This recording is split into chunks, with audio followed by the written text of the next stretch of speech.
Hi there, I'm Ali from Dragon Fitness Coaching and Healing, and I'm a naturopathic practitioner.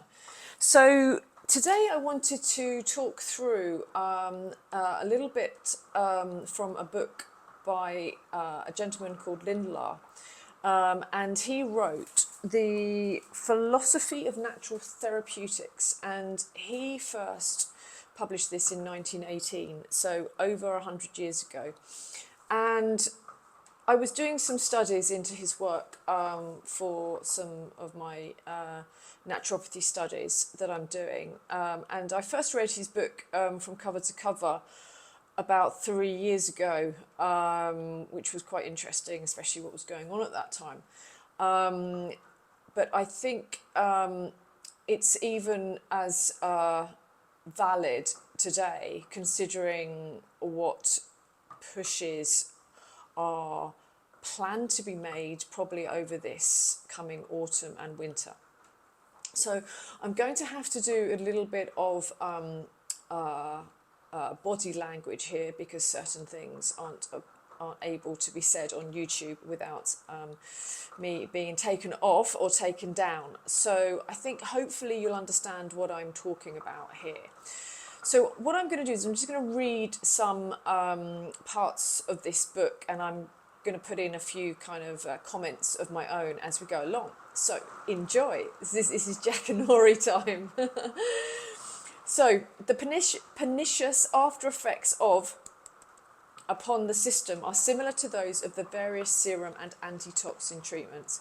The discovery of is usually credited to Edward Jenner, an English barber and chiropodist.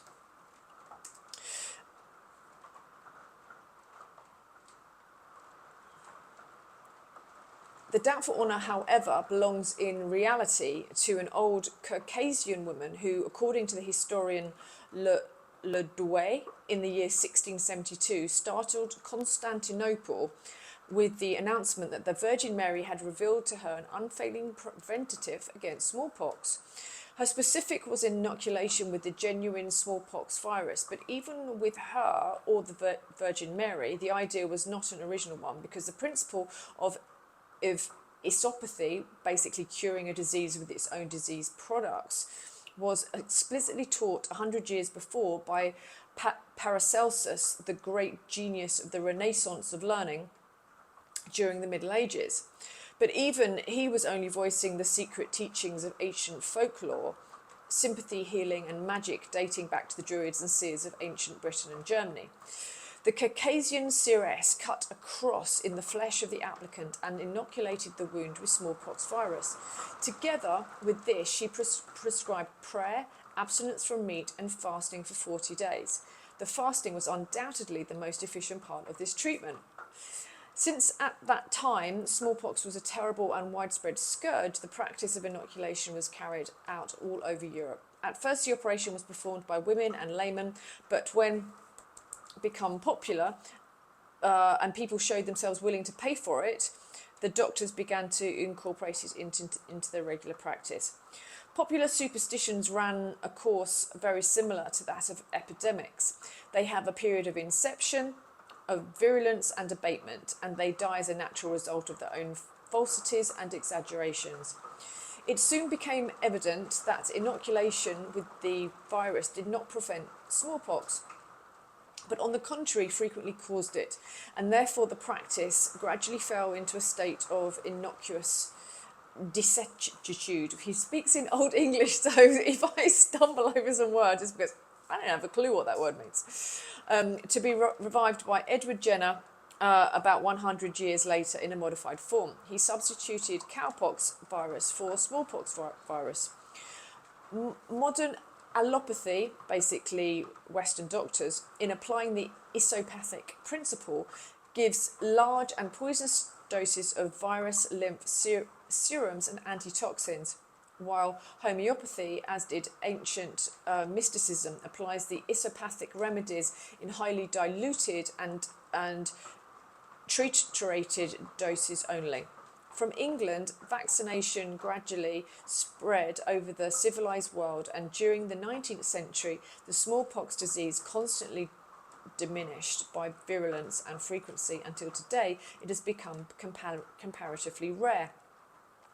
Therefore, vaccination has exterminated smallpox, says the disciples of Jenner. Is that really so? Is actually a preventative of smallpox?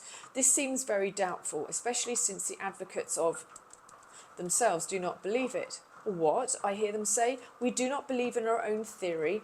Evidently you do not, my friends. If you believe that protects you against smallpox, why are you afraid of catching it from those who are not? If you are thoroughly protected, as you claim to be, how can you catch the disease from those who are not protected? Why do you not allow the other fellow to have his fill of smallpox and then enjoy a good laugh at him? The fact of the matter is, you know full well that you are not safe and that you can catch the disease just as readily as can the So I'll just interject here. I mean, I immediately, when I read this reminded me of what was happening like a year or two ago. People were terrified of catching that disease beginning with C from those that were unjabbed. They, they were kept away from dinner tables. They were kept away from lunches, ostracized by friends and family, etc., etc. So nothing really has changed over the last 100 years. Okay, let me get back to it. In the years of 1870 to 71, smallpox was rampant in Germany. Over 1 million persons had the disease and 120,000 died. 96% of these had been, and only 4% had not been so protected. Most of the victims were once at least shortly before they took the disease. In 1888, Bismarck sent to the governments of all the German states an address in which it was admitted that numerous eczematous diseases, even those of an epidemic nature, were directly attributed to, and that the original and cure of smallpox was still unsolved problems. So let's have a look at what's going on today. We've got people who are experiencing all sorts of conditions post having the jab, the most recent jab, monkeypox being one of them, and all other kind of weird and wonderful conditions. He goes on. In this message to the various legislators, the Chancellor said, the hopes placed in the efficacy of the cowpox virus as a preventative of smallpox have proved entirely deceptive. Realising this to be a fact, most of the German governments have modified or entirely rescinded their compulsory laws. But our opponents insist you cannot deny that smallpox has greatly diminished since the almost universal adoption of. Certainly the disease has diminished, but the plague, the Black Death, cholera, the bubonic plague, yellow fever and numerous other epidemic pests have until recently occasionally decimated entire nations have also diminished and in fact nearly disappeared. Not one of these epidemics was treated by. Why then did they abate and practically disappear? The answer is because of the more general adoption of soap, bathtubs, all kinds of sanitary measures such as plumbing, drainage and ventilation, and because of more hygienic modes of living. So I'm going to go back to how were we for quite a long time during the recent pandemic. We were kept inside. We didn't have access to sunlight. Sunlight is a natural disinfectant. We create vitamin D by sitting in the sun, and I think it charges our cells on a real cellular level. We were kept in a state of fear the whole time. We were breathing in foul air because we hardly ever got outside. The situations that we were in our households were pretty toxic as well, and many of us didn't take the exercise that we usually did. So what Lindler is basically saying here is by adopting adopting sanitary measures got rid of all these old diseases. And what I'm saying is that the fact that we didn't do the healthy things, the things to maintain our health, maybe this has caused many diseases along the way. So I'll go back to what Lindler's saying. So many of us remember how yellow fever raged in Havana during the Spanish occupancy. Within a few months after the energetic Yankees took possession and gave the filthy city a good scouring, yellow fever had entirely disappeared without any yellow fever. The question is now in order: why, of all the dreaded plagues of the past, smallpox alone survives to this day? The answer is because of, if scrofulous and syphilitic poisons were not artificially kept alive in the human blood by, smallpox by this time would be rare as cholera and yellow fever. In this connection, it must be remembered that all vaccines, serums and antitoxins are alive with morbid microzyma. Thanks to the oft-repeated compulsory of every citizen, young and old, we as a nation have become saturated with smallpox virus. Is it any wonder that occasionally this latent taint breaks out in acute epidemics? Undoubtedly, the almost universal systematic contamination and degeneration of vital fluids and tissues, not alone with, but also with other filthy serums, antitoxins and drug poisons, account in a large measure for the steady increase of tuberculosis, cancer, syphilis, infantile paralysis and insanity, and a multitude of other chronic destructive diseases unknown among primitive people that have not come in contact with the blessings of civilization, mercurialization, and so this brings me on to my next point, which is, do you actually know what is in any... First of all, I can tell you that there are heavy metals usually in there. You've got mercury and aluminium are usually part of the lovely mix. Apparently, what they do is they I think I've talked on other videos about my thoughts on viruses, but apparently they take something called a virus from a human body and they grow it on usually monkey kidney cells. It's usually added some antibiotics and cancer cells and all other fun things just to come out in the mix, just to grow something, and that is added to this. They also use either human fetal serum or bovine fetal serum. Now, what this basically is so if you think of the cow, and you can understand how it works if it's a human as well, a human serum, and we'll talk about that in a second. So they'll take a cow, a pregnant cow. They'll slaughter the cow. They'll take the calf out with its heart still beating, and they'll take the serum out, or they'll take the blood. They'll basically drain the blood from the still beating heart of the calf. Now, it's common knowledge that with a fetus, the pain thresholds are a lot higher than in an adult, for example, or even just a regular newborn child. So one can imagine the pain that this calf goes through, not to mention the poor cow who was killed for this process, and the serum is then spun out of the blood. Now, this also happens with aborted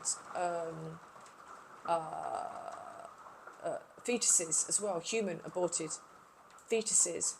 So apparently they've been using more human fetal serum recently because the human rights activists didn't like the fact that they were using bovine fetal serums. So this is the crazy world that we live in. So yeah, so we've got all of these things being put into, and now there's lots of research has been done. We don't know exactly what goes into every single jib jab, because I don't believe big pharma, to be honest with you. But they there's going to be graphene oxide. There's some people have found parasites in there. Some people have found nanotech in there. So all sorts of things that certainly don't belong in the human body, and certainly don't belong to be injected into the human body. So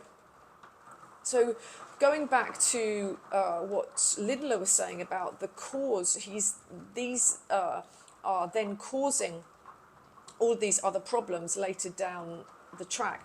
And this was back in 1918, when probably most food was organic, the water was probably cleaner, we took more exercise, we probably had more sunlight. So now with all these other problems that people have, plus you add in the filth basically that's in,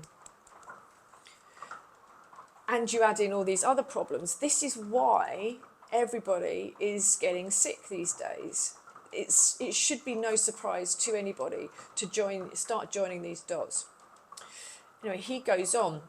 By weakening the system's reactionary powers against one disease, its reactionary powers against all diseases are weakened.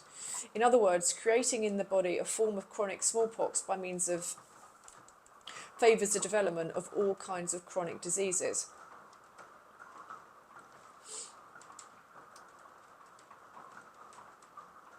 Okay, I'm just going through there.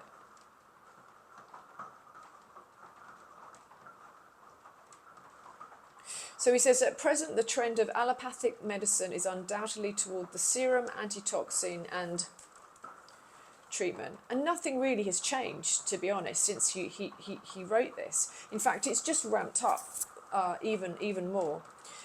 Practically all the medical research tends that way. Every now and then, the medical journals and the daily papers announce new serums and antitoxins which are claimed to cure or create immunity to certain diseases. And my point here is that never in allopathic medicine, or shall I say rarely in allopathic medicine now, do they ever talk about natural cures, rather than, it's all about putting chemicals in the body as if the body was not perfect. Do you not think that the body is perfect just as it is? It's kind of crazy. It's kind of like a bit of a messiah complex to feel that we can make the human body any better than God did. It's just crazy town, if you ask me. Anyway, he goes on to say, suppose the research and practice of medicine continue along these lines and are generally accepted, or as the medical associations would have it, are forced upon a public by law, what would be the result? Before a child reached the years of adolescence, it would have had injected into its blood the serums and antitoxins of smallpox, hydrophobia, tetanus, meningitis, typhoid, diphtheria, pneumonia, scarlet fever, etc., etc. If allopathy were to have its way, the blood of the adult would be a mixture of dozens of filthy bacterial extracts, disease taints and destructive drug poisons. The tonsils and adenoids, the appendix, and probably a few other parts of the human anatomy would be extirpated in early youth under compulsion of the health departments. And I think in the US, I've seen that in the US, a child has 72. I mean, that's just crazy. Again, when did we become these beings that think that we can do so much better than human nature? That's only going to bite us on the bum. he goes on, which is more rational and sensible, the endeavour to produce immunity to disease by making the human body a swill pot for the collection of all sorts of disease taints and poisonous antiseptics and germicides, or to create natural immunity by building up the blood on a normal basis, purifying the body of morbid matter and poisons, correcting mechanical lesions, and by cultivating the right mental attitude. Which one of these methods is more likely to be disease building? Which health building? Just imagine what human blood would be like in coming generations if this artificial contamination with all sorts of disease taints and drug poisons is to be forced upon the people. So I'm not going to talk any more from what Lindler says in this book, but anybody who's kind of listening to this and is being told that they need a booster for a certain disease that they may have had a booster from in the past, I want you to think about everything that Lindler has said, everything that I have said, and exactly what has changed over the last 100 or so years. Have things got worse or have things got better? And surely the old adage of, doing something over and over and over again is the idea of insanity. And I think this is basically what's happened. Lindler, he nailed it by saying, by doing all of this, you're creating this. And we continue to do all of that, and we're creating even worse. So the only thing that we can do is say, stop, let's do it completely differently, and let's work out a different way of being and looking after ourselves and our health. So I hope this helps. If you have any questions, then please drop me a line. My details are below, or drop me a comment. I'd really like a like and a share. I'd really want you to share this video because I'm not sure how long it's going to stay up on YouTube. But yeah, please like, share, subscribe to more information like this, so that we can spread this message and help people get a little bit healthier. Have a great day. See you soon.